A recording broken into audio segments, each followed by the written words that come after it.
For quite some time, I worked at Pizza Hut, and I could say it was both the best and the worst job of my life. First of all, I want to start with why it was good before I get into the bad things. It is easier to understand what happened to me last night if you know the backstory. I worked there as an assistant manager, and I could say that the work was generally repetitive and simple. Over time, it just became routine, and you knew what to do in your sleep serving customers, taking orders, or dealing with complaints from partner companies because a delivery was late for the third time in a row. On other days, the situation was more than just tense because customers weren't always friendly and often complained. I was then the one who had to fix everything. Luckily, it usually took no more than a free pizza or a credit on their next order to make them happy again. For the past 11 months, I was the manager of the restaurant. My shift was always the same on Fridays and Saturdays, from 3 p.m. to 11 p.m. Since it was a small town, we mostly just did deliveries. It rarely happened that people came into the shop to eat there. There were just a few high tables and stools at the main entrance, so people could wait for their orders. The front lobby of the restaurant was tiny, and the kitchen wasn't anything special. Basically, everything was one large room with different small areas. Now I would like to tell you why it wasn't so positive working there. My boss and two of my other employees were contract workers from India, so they had some trouble with the English language. Another employee worked part-time since she was still in school. Since she was only there a few hours a week, I spent a large part of my time working without talking much to my other colleagues. This could get quite lonely. There wasn't much to say about me. I had just turned 20, had a girlfriend, and lived about 10 minutes from work, so I could walk to work. I had neither a driver's license nor a car. This didn't bother me, but it was scary walking meters in the dark to get home. Luckily, the path to my house was in a pretty good part of town, so I didn't need to be afraid of being robbed. Apart from the language barrier between me and most of my colleagues, the only real problem lay in the night shifts. In the evenings, it was quite quiet, so one person was enough to handle everything. I stayed alone in the shop from 8 p.m. Last night I was alone in the restaurant. It was a Sunday, and I had to stay until 11 p.m. However, the time felt like an eternity. Then, at 9 p.m., things started to get weird. As I was preparing the dough for the pizzas, I heard the door open. I looked at the monitor which showed real-time footage of the entrance hall. I stared at it confused for a few seconds.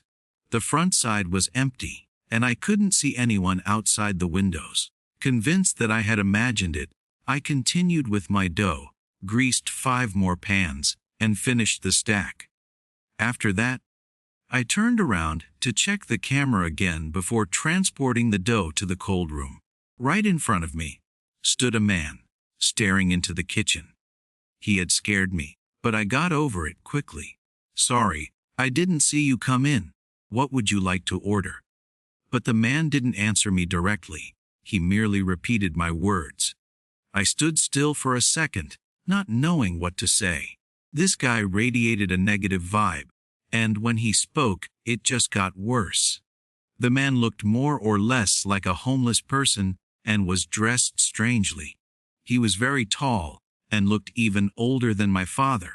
He wore a shiny light blue shirt tucked into gray sweatpants. His sweatpants were tucked into his socks. His hair was greasy and combed to the side. His pockets were full of seemingly all the peppermint candies I had in the jar near the menu, and he smelled as if he hadn't showered in weeks. "Can I take your order?" It sounded more like a shy statement, and I wondered what this guy's problem was. It took a long time, but finally, he ordered a small pepperoni pizza. My gaze fixed on his mouth as he spoke. He had no teeth, and his breath almost made me gag. "Your order will be ready in about 10 minutes. I said. He thanked me again and went into the kitchen area. No, wait, I went into the kitchen. Unfortunately, I wasn't comfortable with this guy, and actually wanted to keep an eye on him, because I feared he would get curious and come into the kitchen. There had never been a customer who just walked into the kitchen. Anyway, I went in and prepared his pizza. Before I started, I checked the camera again and felt a little better when I saw the man sitting at the table. I was sure he wasn't all there, so I wanted to keep an eye on him. While his pizza was in the oven, I received a call. It was my girlfriend, Lana. "Hello. How are you? Hurry up and finally get done with work. I'm so bored. One more hour, then I'm off." It was 10 p.m. The man had already been in the shop for half an hour. "So, if you like, you can come over and pick me up from work. There's this crazy guy who's scaring me quite a bit." "Are you alone again?" Lana asked me worriedly. "Yeah," I mumbled into the phone. I tried to talk to my boss about it again, but he never does anything. "Anyway, see you soon." I hung up, put my cell phone in my pocket, and went around the corner to the main part of the kitchen. I cut the pizza, carried the order to the front, and looked forward to seeing the man leave. But when I got to the counter, I couldn't see anyone. The stool the man had been sitting on stood out, and the menu he was reading lay on the floor. My knees started to shake because I didn't understand what was going on. My eyes wandered to the restroom. The knob with the handle was horizontal, which meant it was locked from the inside. That made me feel a bit better, but only in the hallway. There was nothing wrong with that. I went back to the register and looked around aimlessly while waiting for him to come out so I could hand him his order. 6 minutes passed, 10 minutes, 20 minutes, but the guy still didn't come back. He had been in there for a good half hour before I worked up the courage to knock on the door. "Is everything okay in there?" I called out. Immediately, I heard a gasp as if I had startled him. I pulled back and prepared for him to come out. The gasping stopped, but he still didn't open the door. I didn't know what to do. I had become very paranoid and knew now that something was wrong. But at the same time, I couldn't just stand and wait for something to happen. It was 20 minutes before closing, and I still had a few things to do. While my hand was on the handle, I heard something. I heard him repeating my words from when I was on the phone. I was back in the kitchen. He couldn't possibly hear me, unless he had snuck back there and listened. Without saying anything, I turned around, went to the counter, and called my boss. My hands were shaking as I tried to press the buttons, but I was distracted by bright lights. It was a car pulling into the parking lot. I was so happy when I saw 2 people getting out and walking hand in hand toward the restaurant. Seconds before they could open the door, I heard the door to the restrooms open. My heart pounded as I turned around, not sure what to prepare for. The man looked exactly as before, only he was bathed in sweat and panting like a dog. Then the couple came into the restaurant and looked at the menu first. As I turned to look at them, the man suddenly lunged forward, startling me and making me take a step back. He grabbed his order from the counter and stormed out. The relief I felt when he was finally gone was inexplicable. With the customers at the counter, I felt comfortable enough to look out the windows and make sure the man hadn't returned. It was dark, but I could see enough, and after checking for a few minutes, I could say with certainty that he was gone for good. However, I began to wonder where Lana was and hoped she hadn't run into this guy. It was 10:57 p.m. I handed over the order. The couple thanked me and walked away without tipping. Well, after the weird action with this guy, I could understand that. As soon as they drove off, I turned off the open sign and ran to the back to pack my things. I put on my jacket and went to the back area to shut down the computer system. In doing so, I realized I had forgotten to check the restroom. I actually wanted to make sure the man hadn't done anything creepy in there. But it was late. The day had been long enough, to be honest. The computer gave a few beeps as the entire system shut down, and the light above me went out, as it should. The only thing still on was the surveillance camera. I looked at it, hoping to see Lana. But something bothered me about what I saw. The front was empty and dark, but I could still see the shapes and shadows of things. I used the main switch panel next to the computer to turn on the exterior light, and I almost had a heart attack. The man was standing in front of the door, not moving, staring in through the glass. It's hard for me to remember everything that happened next. All I can remember is running into the cold room to lock myself in and call the police. I was crying and trying to tell them what happened. The men in uniform drove me home and promised to keep an eye out for him, but that didn't make me feel much better. The next morning, I went to work early. Still terribly paranoid, even though it was the middle of the day, and there were many people there. I wanted to tell my boss that I wouldn't be doing any night shifts from now on. I definitely didn't want to go through that again. When I opened the door to the restaurant, I was met with grim looks from my colleagues. One of them didn't look pleased as he pointed for me to look at the restrooms. It was covered with tape that had a huge sign reading, Police, Bar IER. I asked everyone I worked with what had happened there, but no one could give me a clear answer. I will never be able to explain exactly what happened last night. I felt somewhat safe because I never had to work alone again. But one thing was definitely unclear to me. Lana was supposed to pick me up when this man was outside. I called her all day, but it just went to her voicemail. I had hoped to get a concrete answer as to what was found in the restrooms that night. I got most of the information from my boss, who spoke to me for a long time today about the events of the previous night. In the end, he viewed the security footage from when the man was in the restaurant and went through what he saw with me. He could see the man creeping up behind me while I was on the phone. Apparently, he had gotten very close to me. He said if I had just turned around, I would have seen him. My boss told me that the toilets were stuffed full of paper. At first, that seemed perfectly normal to me until I was told that they were soaked in blood. On the toilet seat, there was a smeared bloody handprint. I didn't know what to make of it because I didn't understand where the blood came from. Lana had finally contacted me. It wasn't the kind of contact I had hoped for, but at least it was something for now. I got a text from her saying, "Sorry, I missed your call." This message was strange, and I hated seeing it. It didn't sound like Lana. She was the kind of girl who used an exclamation mark in every message and always used proper grammar and capitalization. I tried calling her a few times. No, I tried all the time.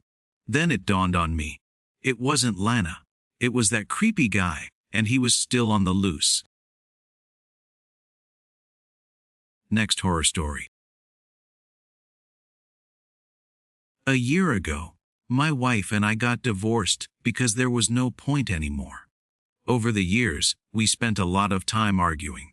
It was sad because we had a nice house, a child, and, from the outside, a perfect life. But as with many supposedly flawless relationships, not everything seemed to be as one might have thought. This decision was not particularly easy for us.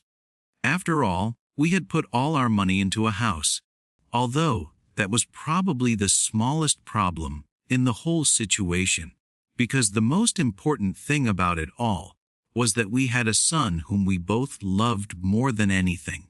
My wife and I hadn't reached an agreement on this, so the decision had to be made in court.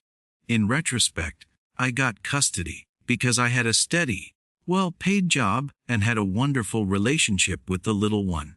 My son and I looked for a nice new house and moved out. In the first few months, it wasn't easy because I had to work more to create a foundation for both of us. To my disadvantage, I not only had to finance our lives, but also partially ensure that my ex-wife had something too, at least until she found a new job. I didn't do this because it was required of me, but because I was a good-hearted person and didn't completely ignore our divorce, if I could put it that way. We had both decided it was for the best, but feelings couldn't just be turned off with the push of a button. We had been in love for more than 12 years. That was anything but easy. After the divorce, it took a while for us to furnish our new home. I was glad custody was on my side, and we could start over. My ex-wife found a new job, and was allowed to see our boy as often as she wanted. In hindsight, it was a fresh start, and I was glad it turned out that way. I wanted to focus on my son first before entering a new relationship, but this wouldn't be so simple. Since we moved into the new house, my son had been behaving quite strangely, and I couldn't tell where it was coming from. I often thought about sending him to a psychiatrist, but I couldn't bring myself to do it. Even though he was 4 years old, he wasn't stupid, and would quickly realize that something was wrong. It happened for the first time about a week ago. I woke up in the night because I heard my son calling for me. If I remember correctly, it was shortly after midnight. As a concerned father, I got up immediately and ran quickly into his room to see why he had panicked. I sat on his bed and asked if he had a nightmare, but he denied it and asked me for something I would have suspected last. He was wide awake and wanted me to look in the closet for monsters. I had to confess that, under the circumstances, I was quite surprised. He was still a small child, and it certainly wasn't easy for him to deal with the situation.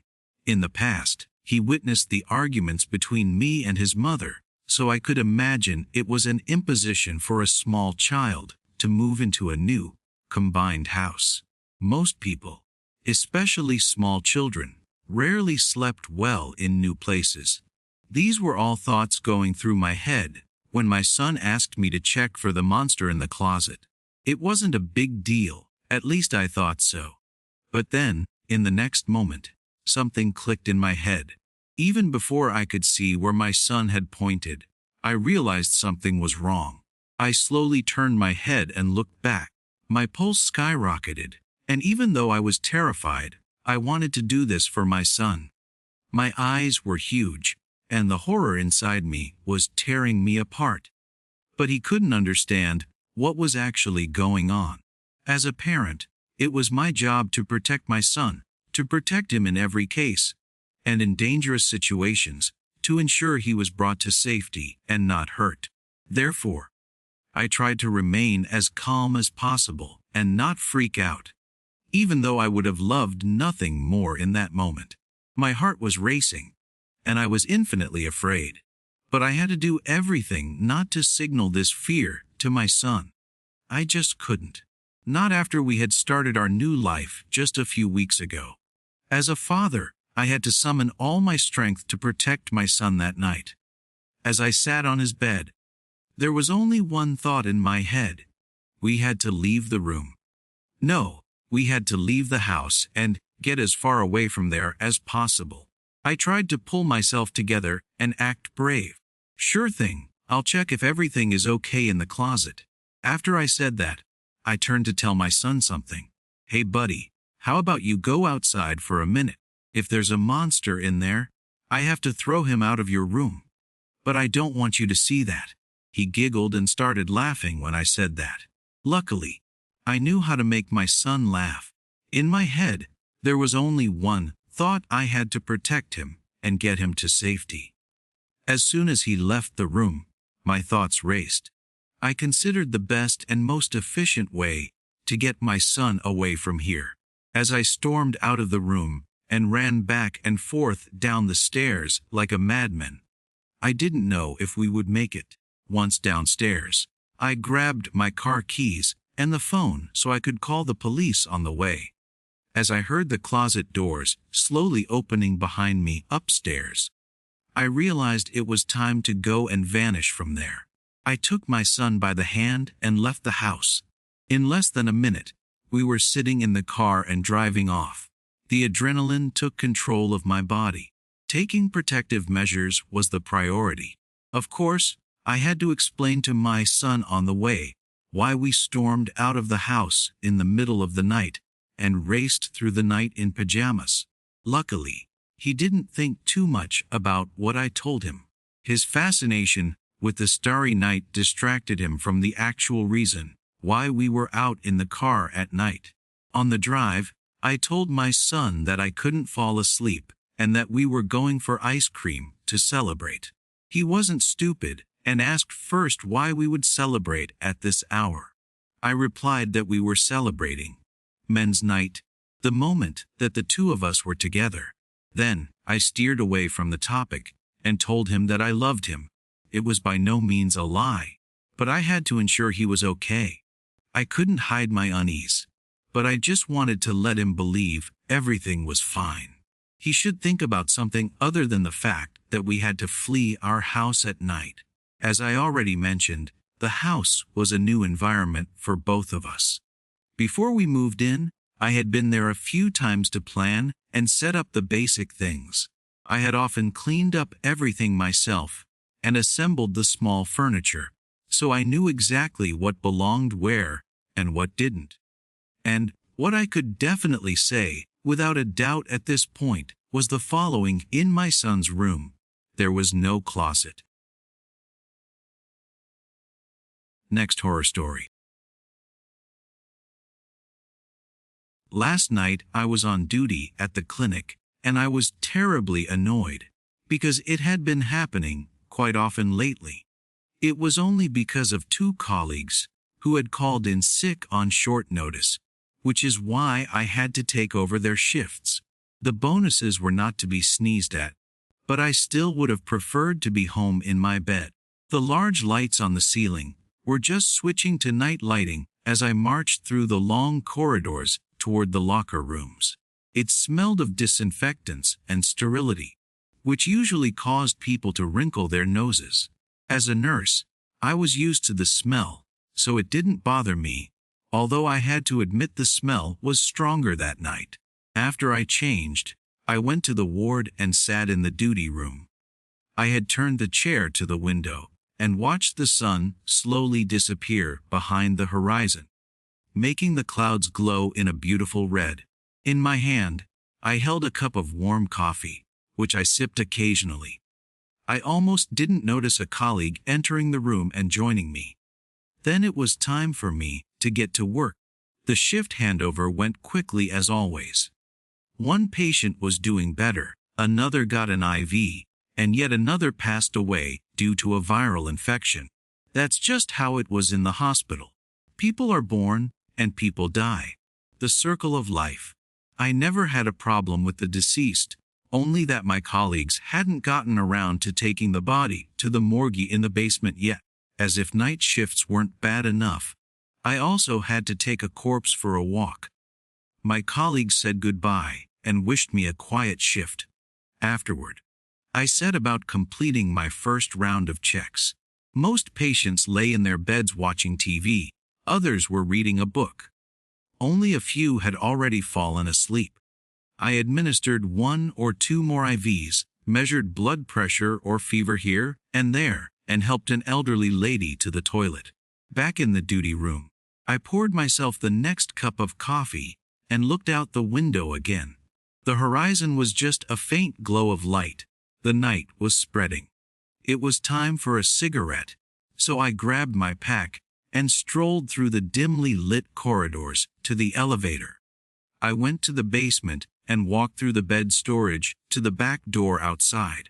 Cool night air surrounded me, and I pulled pleasurably on a cigarette. My gaze fell through the glass door, and I looked down the hallway. There at the other end of the hallway was the morgue, the bodies of everyone. Then it occurred to me, I still had to take the dead man to the morgue. I quickly finished smoking my cigarette, went back to the ward, and headed into room 018, while holding my cigarettes and my coffee cup in my hand. The room was locked. This was normal if there was a deceased person inside. I rummaged for a key when I perceived movement out of the corner of my eye. I turned my head a bit. Further down the hall, I recognized an elderly lady shuffling bent over across the floor. Her posture looked unhealthy, but her skin was white. She had her back to me, which is why I couldn't see her face. Presumably, it looked just as old and sick as the rest of her. My key fell clattering to the floor as I tried to pull it out of my pocket. I bent down to pick it up, and when I wanted to check on the lady again, I just stared down an empty hallway. Maybe she had gone into one of the rooms. It was surely just a confused patient with Parkinson's. That would also explain the unhealthy posture. I unlocked the door. No light was on in the room. Only the glow of the lamps falling through the door crack illuminated the room.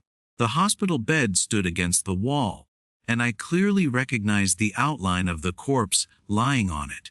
I drove the bed out of the room and threw a sheet over the body. In front of the duty room, I stopped briefly to get something, a black wristband. I attached this to the wrist of the dead man. This is how all bodies in the clinic were marked. When I had pulled the sheet halfway back, I could also see the man's face. He was old, but not that old, about mid-60s with gray hair, sunken cheeks, and stubble. I tucked him back in and took him to the elevator. There I pressed the button and waited. At that moment, I heard footsteps behind me. I turned around immediately only to see a young man walking across the hall. He wore a surgical gown and had a similar posture to the lady before. His face was also as pale as hers. In the next moment, the elevator door opened, and I pushed the bed inside. Then I pressed for the desired floor, the basement. As the doors closed, I looked at the young man one more time. Something was strange about him, but I couldn't say exactly what it was. Arriving in the basement, I maneuvered the bed through the narrow corridor to the morgue and put the key in the lock. But to my surprise, the door was not locked. Presumably, the last person down here had forgotten to lock it. With a flicker, the lights in the hall turned on. They were so bright I had to blink briefly. The morgue had no special night lighting, since hardly anyone was ever down here, and if so, only briefly. Again, I saw movement at the end of the hall, but blinded by the glaring light, I could hardly see anything. When my eyes adjusted to the brightness, the room was empty. Nothing to be seen. In that moment, I asked myself internally if I had gone crazy. I lifted the man's body onto a stretcher and pushed him into one of the cooling chambers. A few of the other cooling chambers were standing open. I peeked inside. They were empty. Well, it was probably open house day, I guessed, to calm myself down a bit. I left the hall and went down the corridor to the elevator. I still had to take a fresh bed up to the station. On this occasion, I could smoke another cigarette. I still had the pack in my pocket, only my coffee was still in room 018. But in a pinch, I'd have to do without. The back door in the bed storage was open as I moved toward it, and a cool gust of wind blowing through the room made the plastic covers over the fresh beds dance strangely gracefully, making a quiet rustling sound. Once outside, I lit a cigarette and took a drag, only this time not as pleasurably as before. I wondered why the patients were so strange today. I was probably just overworked. I threw the glowing stub to the ground and stomped it out. Then I pulled the door shut behind me as I went in. Again, I heard a rustling, but louder than before. It couldn't be the wind, because I had just closed the door. My gaze wandered through the room over the beds. At one of the rear beds stood an older man, stroking gently over the plastic cover. "Hello," I called to the man. "What are you doing down here?" I walked slowly toward him and squinted my eyes to recognize him better. It was probably a dementia patient who had gotten lost, I thought. The man stood only a few steps in front of me and looked directly into my face, making me recoil in horror. My heartbeat began to speed up. Step by step, I backed away from the room. keeping my eyes on the man who looked at me wordlessly. Then I turned around and ran down the hall to the elevator. The elevator door was just about to close, and at the last moment, I jumped inside. A young woman standing in the elevator examined me confusedly. She asked me what was wrong. I gasped for air. I tried to explain to her that there was a dead man back there. She just looked at me confused and told me that dead people couldn't walk. How should I have known it was a dead man? She asked me. I panted and gasped for air more and more. When I found the strength to speak further, I said to the woman that I had brought the dead man to the morgue myself half an hour ago. He even still had the black wristband on his wrist. And suddenly, it became clear to me. I knew now what I found so strange about the pale patients wandering the halls in that hunched posture. They all wore those black armbands with which we marked the bodies here. For a second, I froze. The elevator was still moving up and didn't seem to stop. Panic was written on my face as I stared at the wrist of the lady next to me and at her black armband. Next horror story. For most people, a circus was a great thing. But basically, it was a really sad invention if you looked at it as a whole. I was sure that many people believed a circus meant only fun and games. Presumably, most people thought that the performers in a circus were equals to the spectators and had just as much fun with their own performances as the viewer themselves. Why should one have worried about it? After all, the clown with two heads, the singer with the goat legs, or the blue-haired boy provided entertainment. They were born differently or ran away from home to make a living as artists. A normal person just didn't worry about that. Nobody cared what the actual reasons were why such people worked in a circus. One didn't think twice about who these freaks really were. No one thought about what these freaks did to join the circus. At such a venue, no one wasted a thought that the path to becoming a performer was full of pain and suffering, and that every single one of them had to go through it. The nightly screams, the desperate tears, the rotting flesh, and the begging for freedom. Most of the circus performers would have chosen death if they had had the choice. But strictly speaking, no one knew the truth behind the scenes, and precisely for this reason, I take it upon myself to report on it. Should someone not want to know the truth, or not be strong enough to learn it, then he or she should not listen to this story any longer. Let's start with how these freaks became members of the circus. Members was probably not even the right word for it, if I was honest. Not when every single freak was a perfectly normal human being who was kidnapped as a child just when they wanted to see a circus.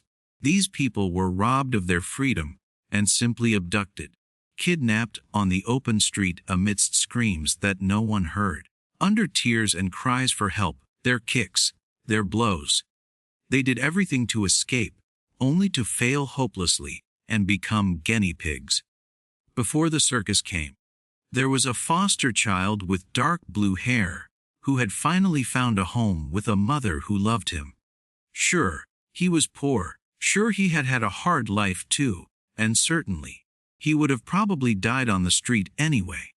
No one can say what would have become of this boy, but one thing was clear: this damn circus destroyed all his chances and possibilities that life could have offered him, to lead a life as a human and not as some bloodthirsty animal. But like most things in life, his life had to go differently. They had to kidnap him at the age of 9. He was just a child when they injected him with all these substances. What these things did to the boy, no one could imagine. They made him insane. He literally lost his mind and became a real cannibal. The boy would have presumably eaten another human being with pleasure, and the bad thing about it was that he loved it. At this point, the question should arise for everyone. Why exactly was such a small boy who lived on the street chosen for such a cruel experiment. The reason was that he was a child who could have still filled his life with beautiful memories, instead of thoughts of flesh, blood, and only more flesh. The story with the boy is just the tip of the iceberg. Once there was a little girl who came from a loving family with a mother, father, and 2 little brothers whom she always played with. The girl's family was considered rich by many.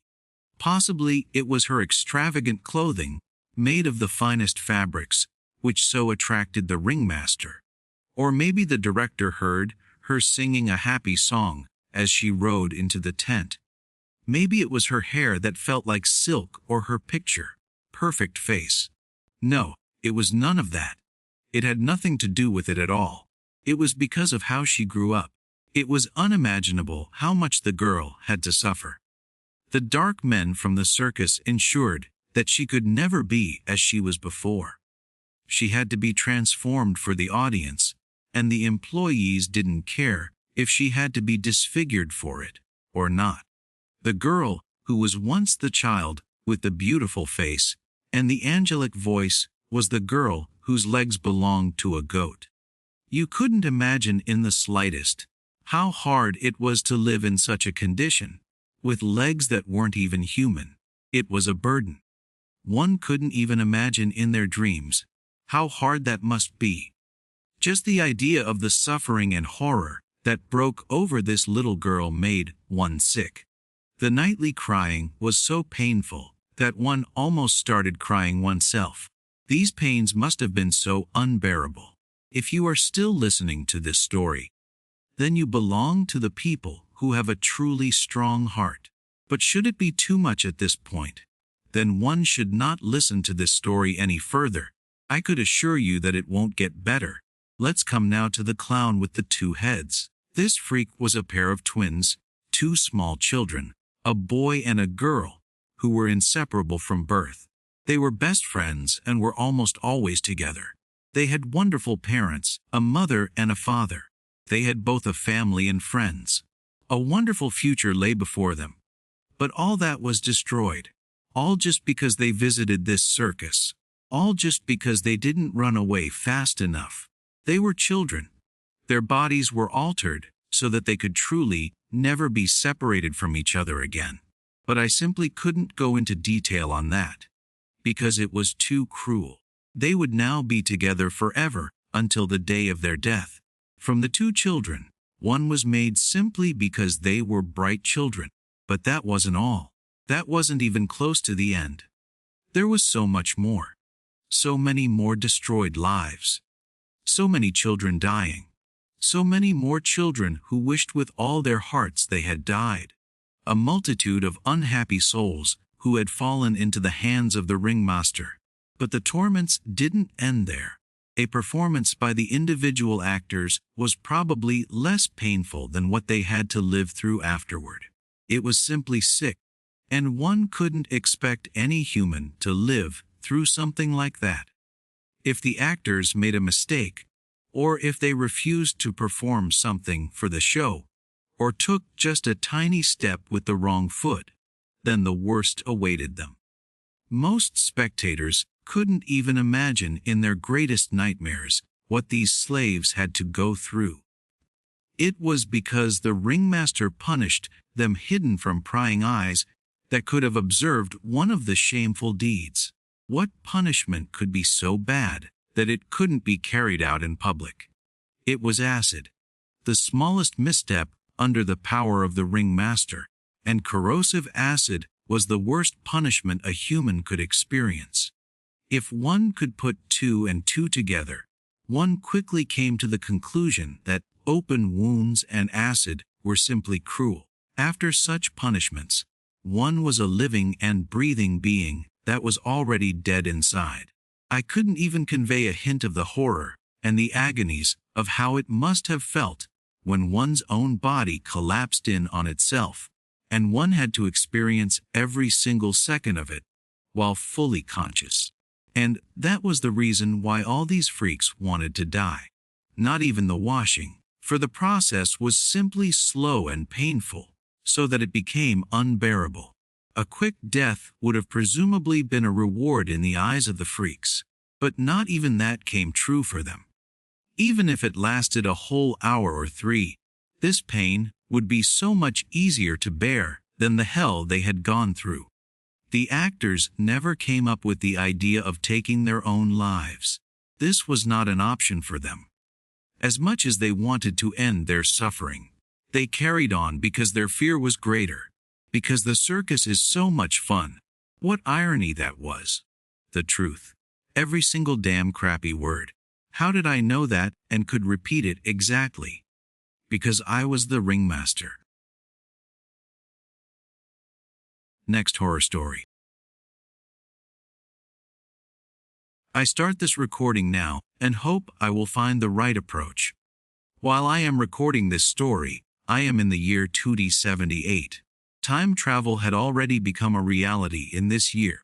What I could say with certainty was that it had nothing in the slightest to do with the science fiction films of the early 21st century. There were no people climbing into machines and traveling into the past. It was merely information that we could send back. Already in 2017, information circulated among the population that would bring about an enormous impact at a later point in time. By 2078, this technology had already existed for almost 10 years, but it was known to only a few and was heavily controlled. Before the first phases of this time traveling experiment could be initiated, most things perished before it could be used properly.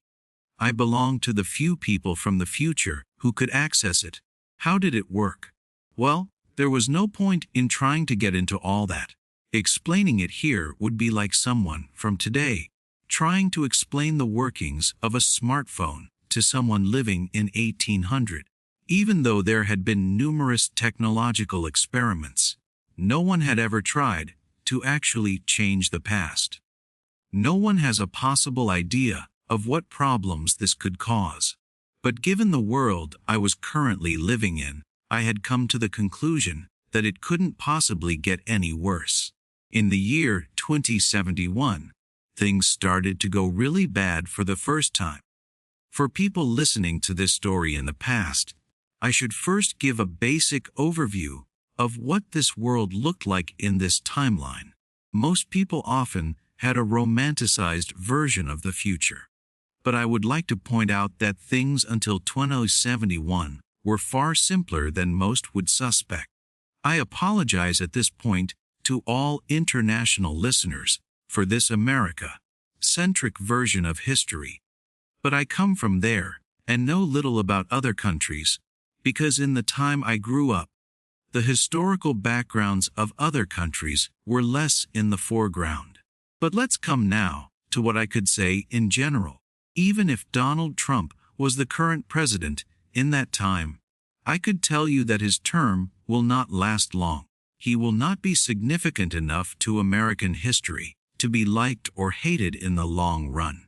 Furthermore, in the early 2020s in America, there were media reforms that led to a hard profit limit for large news outlets, which in turn led to far less polarizing clickbait media.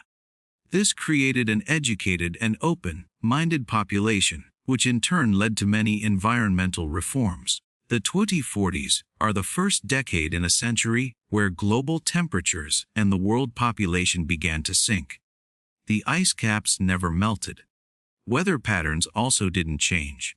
Regarding geopolitics, the United States was still the only superpower in the world in 2071. China was economically still close to America, but militarily far behind. Russia and its huge nuclear arsenal were present, but were never used. Brazil and Argentina had meanwhile developed strong economic potential. India and Pakistan became enemies in the 2030s, which escalated into a nuclear war. It almost led to a global catastrophe. But the end result was that Pakistan was almost wiped off the face of the earth, and India was economically ruined. I think that was enough for the moment. I could certainly list further changes, for example, how extended reality perception would change. But that shouldn't be what this story is about. This contribution was a warning, because the year 2071 brought nothing good. The year began with a dramatic increase in mental illnesses, mostly from people who had shown no signs before. At first, no one knew what was going on, but eventually, it became known that these were cases of Creutzfeldt-Jakob disease. The chaos in 2071 was caused by an outbreak of the disease in late 2017 in animals. Numerous beef suppliers were affected. Since the effects were understood to be so bad, a series of cover-ups hid the truth from the public. And before they knew it, about 30% of the beef in the world was contaminated long before recalls could be implemented. At this point, one had to keep in mind that most people were affected by it. The disease slumbered in us for more than 50 years. Most died during this incubation period and passed it on to their own children and grandchildren. It was unimaginable that this disease could slumber in our bodies for so long and be inherited. While there were some sporadic and mild clinical pictures in humans in past decades, a turning point only came in the year 2071. Mental illnesses occurred by the millions. The greatest impacts were recorded in the countries classified as industrial nations during the incubation period in late 2017, as they had consumed the most beef. The streets filled with mentally ill people. Those who had previously lived successfully and productively now walked aimlessly through the streets, mumbling incoherently.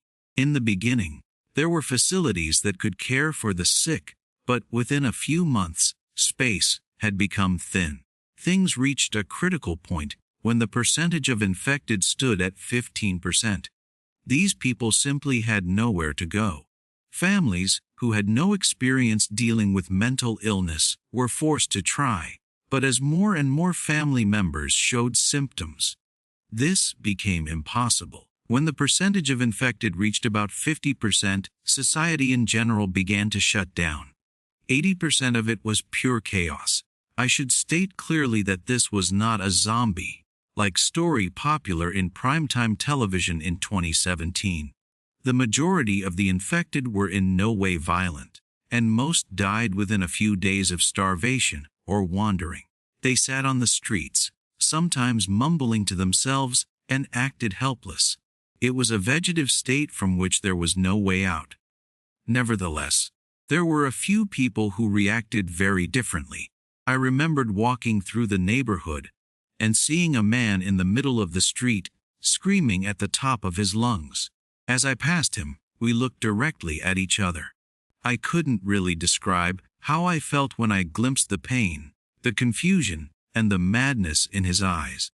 He stretched out his hands with his long fingernails and began to tear them apart while he screamed. It went so far that he fed on his own body. A few streets over, I saw a man holding one of his arms in his hand and using it as a club to harm other mentally ill people. But the worst of all the chaos were the infected children. They were the most unbearable. Deep down inside, they knew something was terribly wrong, and they still had the instinct to cry. They huddled together and howled with each other in madness. I wanted to help them more than anything else, but it was simply impossible. There were so many that one was blocked on the streets. If that wasn't bad enough, one day I saw a half-infected man pick these children up, one after the other, and throw them off a bridge. He laughed and hit himself on the head with both hands as he saw the children fall. I asked myself at this point if there was still a sane part of him trying to free these children from their misery, or was there no logical semblance for such madness?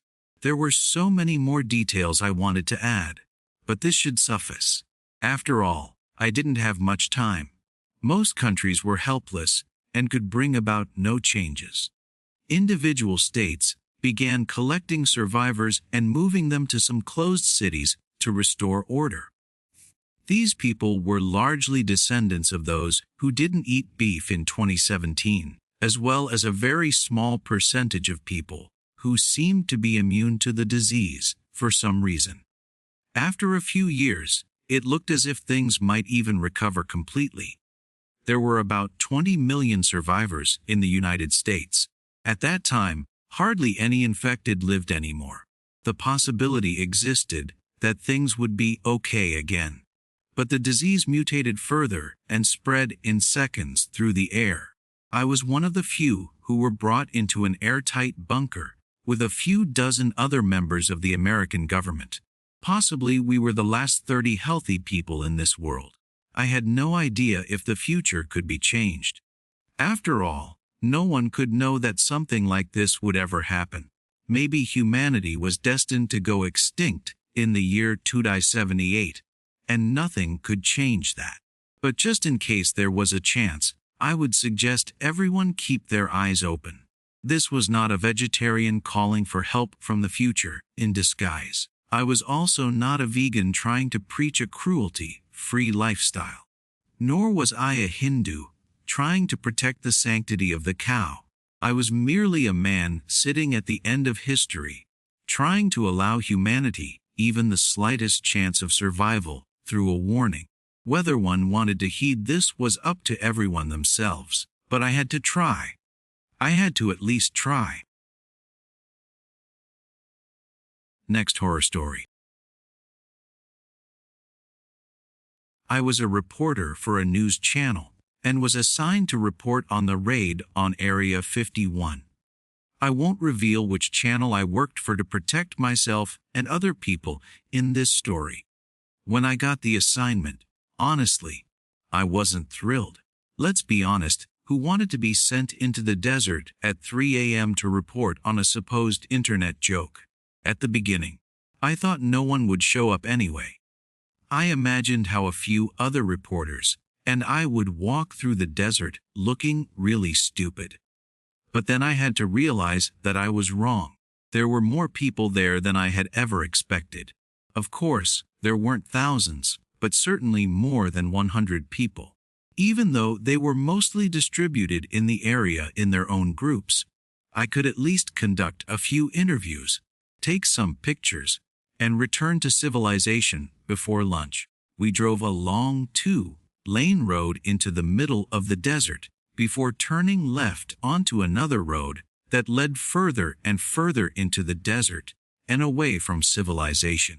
After another hour on this road, we turned right, and after a mile was the meeting point. When we arrived here, there were already a few other news channels and some press. Next to them were people who wanted to participate in the raid. A few hours later, 4 more cars arrived to join the raid. At that moment, I noticed something strange.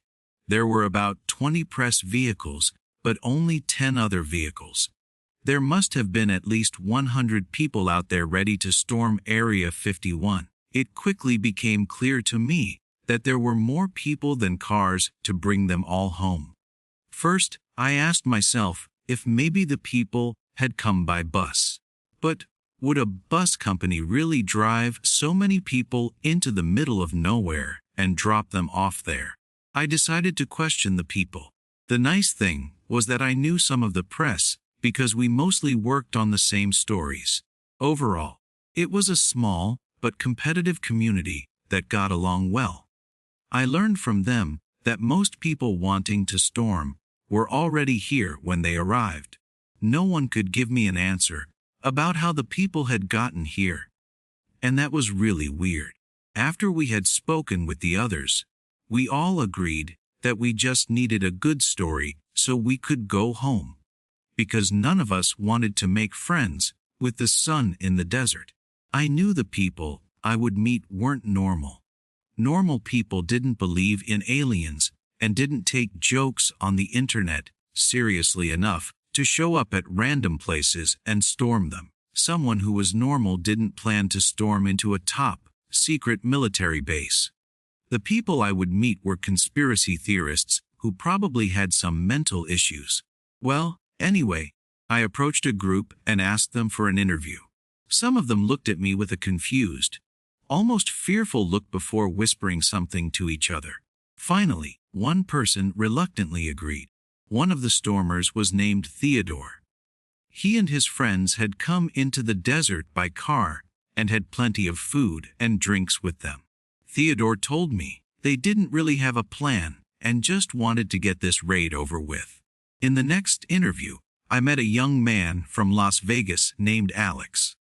He told me that he just wanted to see if many people would come here, and if so, what would happen then.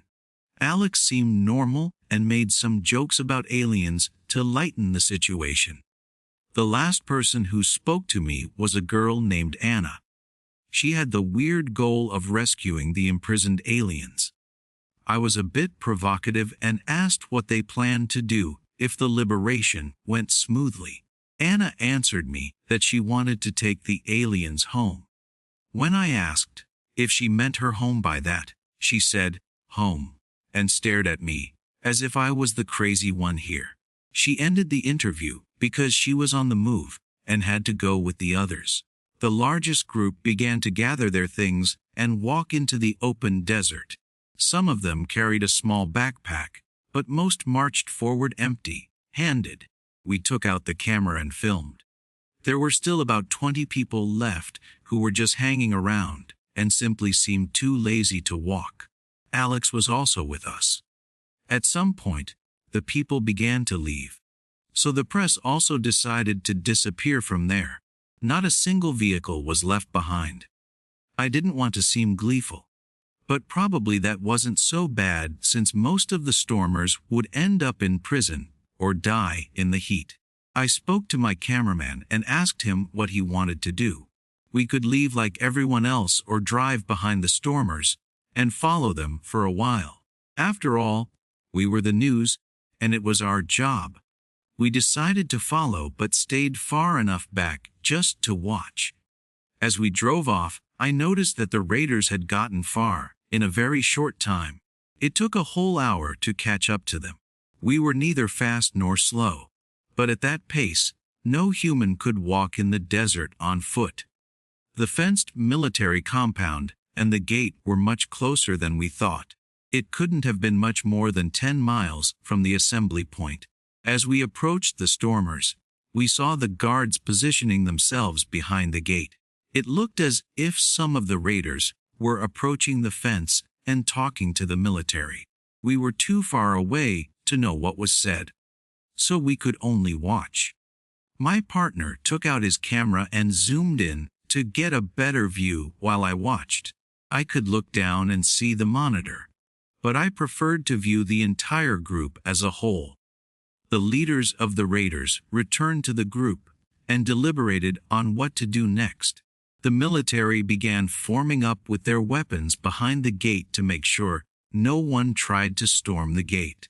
Although the situation must have been quite tense, everything seemed calm. I turned to my cameraman and told him how I prayed that we wouldn't witness a massacre of these civilians. These raiders were certainly strange people, but they didn't deserve to be murdered out here. The leaders of the raid began to approach the gate. The group followed closely behind. They didn't run or try to storm the gate, but simply walked calmly toward it. I could see the guards raising their weapons and warning the group of fire if they didn't retreat. In that moment, I felt deep sympathy for the soldiers, because you could see they actually didn't want to shoot anyone, and were only listening to orders. It must have been terrible to be in such a position. Anyway, the guards continued to scream at the attackers, who were quickly approaching the gate. The soldiers manning the gate retreated as they approached. The front men also retreated, and it looked as if no one would shoot. But then a bang rang out in the air as one of the soldiers fired a shot. It was a warning shot, but the attackers didn't stop. The first raider came to the gate and began to climb. The soldiers on the other side continued screaming, but it had no effect on the attackers. They didn't care. They climbed over the fence and went straight over the barbed wire, as if it weren't there, while others climbed over the gate. The soldiers retreated with weapons raised. The first ones over the gate approached the soldiers as shots were fired. Some of the stormers fell to the ground. I couldn't believe what I was seeing. More shots echoed through the hot desert air as the raiders continued to climb the fence. I sat in silence as the group crossed the fence and continued to penetrate the military complex. Then I looked at the dead who wanted to enter the base first. Why did they do that? And why didn't they stop? I was sure it would end in a massacre. The day the military killed over 100 civilians trying to find aliens on a military base. They kept moving forward, and more shots fell down one after another. Then something happened. Those who had been shot and fallen began to stand up again and walk forward. How was that possible? Even more shots flew through the air, and even more went down. But just as quickly, they stood up again. What the hell was going on there? Area 51 was actually being attacked. The soldiers retreated further and further into the base.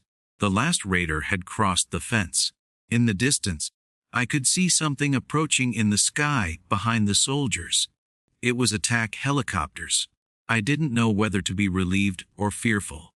Then the helicopters began to shoot, but not at the attackers on the ground. They shot at something in the sky. I looked up to see what they were shooting at, but it was empty sky. In the next moment, I heard a loud bang above as a jet broke the sound barrier. I couldn't see what they were fighting, but they were there. There was no doubt we were under attack. I turned to my cameraman and said we had to get out of there. When we returned to the original meeting point, military police were waiting for us.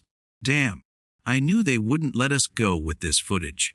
We tried to lie and say we hadn't filmed anything, but they were too smart for that.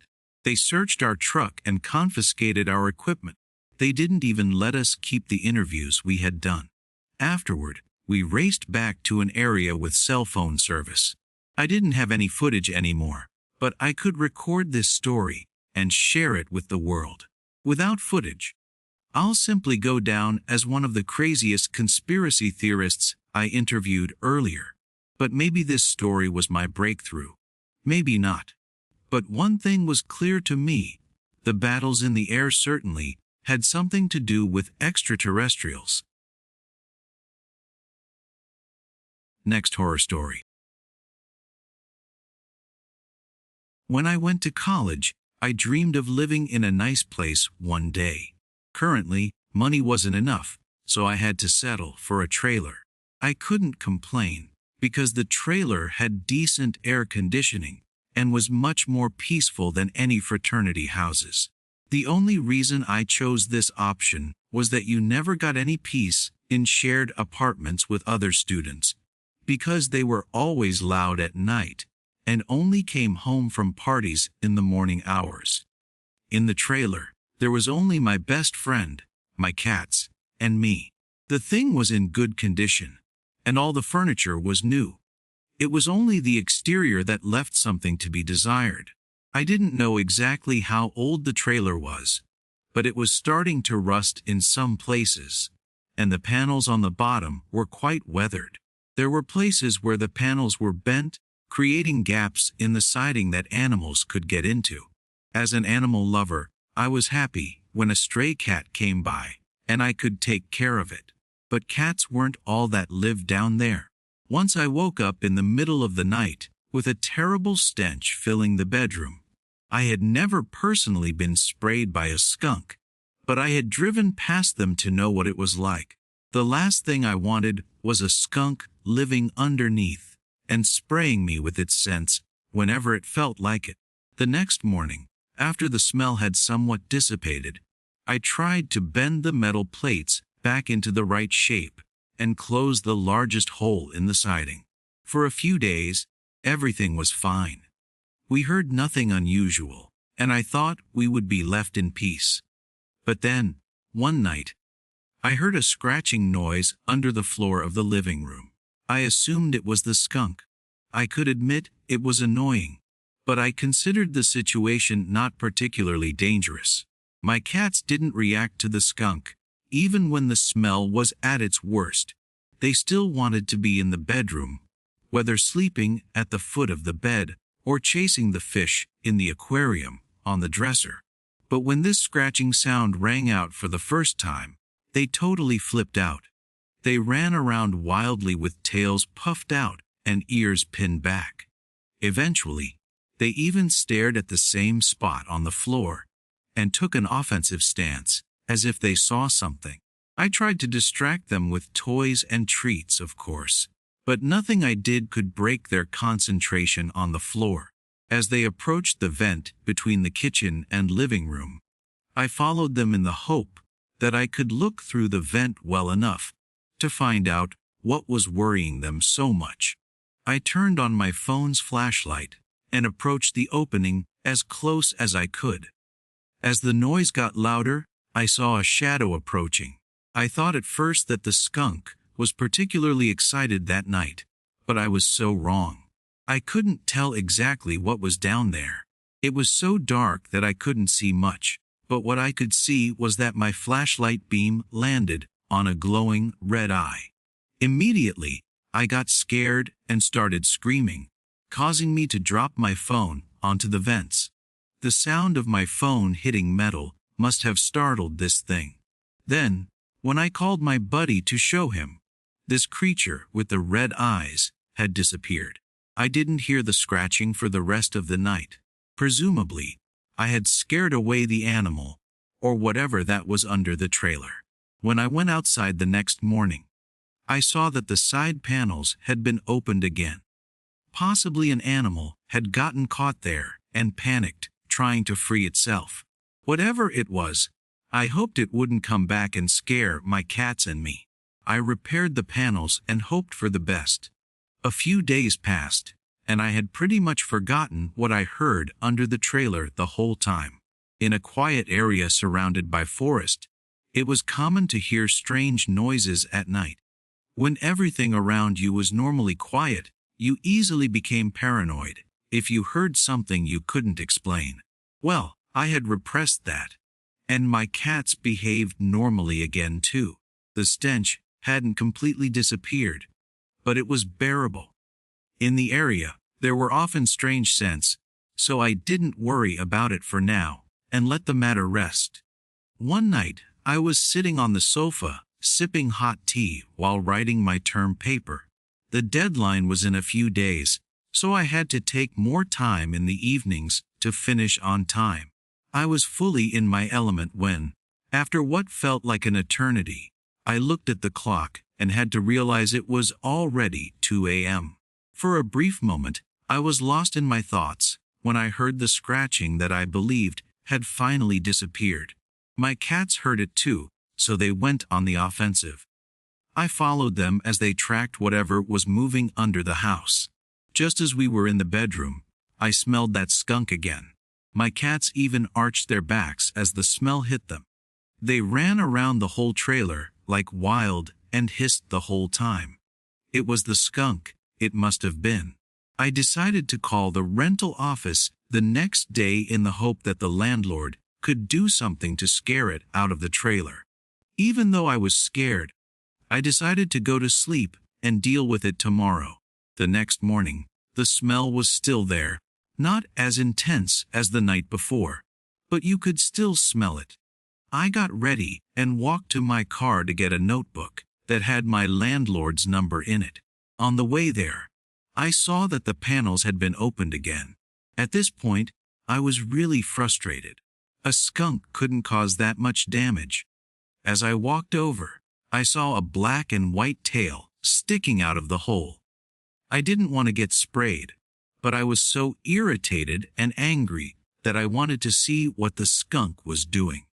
Even if my chances were probably close to zero, I had the hope of being able to chase it away. As I stepped closer, I realized it was the skunk. At least a part of it. It looked as if it had been torn in half, and there was blood everywhere. Blood on the panels as well as on the ground covering the body. The front half of the skunk was missing, and the way it had been killed looked as if something had torn it in two parts. I was speechless and stood there for a few seconds because I couldn't comprehend what I was seeing in front of me. As I stood completely outraged in front of the hole, I heard a rustling behind the body of this skunk from one moment to the next. I took a step back so as not to make much noise and draw attention to myself. As I looked closely, I saw a skeleton, thin, yellowed hand grab the body and pull it back. Before I turned and ran, I could only recognize the flash of teeth and the horribly pale face to which they belonged in the darkness under the house. The mouth took up most of the face, and under the two red eyes, it looked almost as if this figure, or whatever it was smiling.